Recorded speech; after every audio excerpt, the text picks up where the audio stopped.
В Республиканской филармонии готовят театрализованное шоу мирового уровня «Легенды Коми-края». Оно станет настоящим подарком жителям республики в преддверии столетия региона.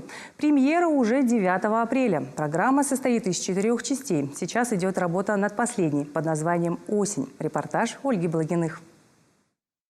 За основу осеннего эпизода взяли праздник охотника. Он ежегодно проходит в деревне Еремеево Троицко-Печорского района. Изучить исторические и этнографические материалы на месте не получилось, помешал коронавирус, но на выручку пришел интернет. Тем не менее, признается балетмейстер-постановщик шоу Дмитрий Бушуев, работа над хореографией была непростой. Наиболее зрелищный эпизод состязания охотников. Помимо танцоров, самое активное участие в нем принимают артисты мужского хора. Поют, танцуют, помогают в силовых и акробатических элементах. От такого, признаются, у самих дух захватывает. Участвуем в трюках. И, конечно, огромная ответственность, потому что, не дай бог что, это все должно быть доведено до автоматизма. Более того, все эти задачи производятся одновременно.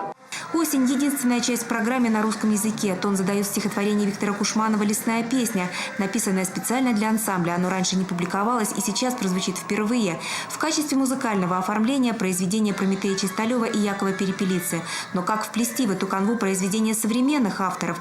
Специально для постановки несколько стихотворений написали коми-поэты Андрей Канев и Нина Обрезкова. И здесь было важно сохранить единую стилистику. Музыка создавалась гораздо раньше, чем тексты. Это не всегда удобно, и она не всегда была певческой.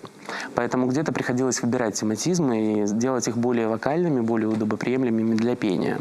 Финальная часть, как и вся программа, эксперимент в чистом виде. На сцену выйдут 7 десятков артистов. Чтобы всем хватило места, ее увеличат в 1,5 раза. Изюминкой станет номер музыканта оркестра Дениса Лазарева. Балалаечник – полноправный участник действа. Из его уст зрители услышат частушки. Какой же праздник без них? Ольга Благиных, Тихон Кинев, Вести Коми.